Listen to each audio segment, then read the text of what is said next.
Hello and welcome back on board Sea Time.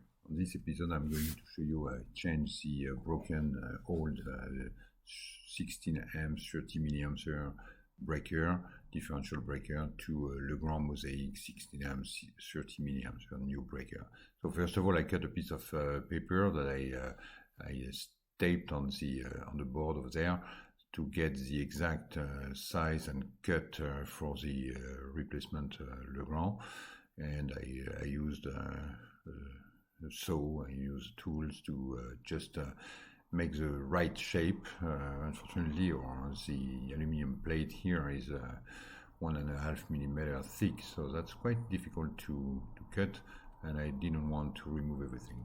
So after a long time, and everything was okay, and the new differential was correctly fitting into the new cut, and we just have now to wire the cables inside and to put it back into place. So that's it.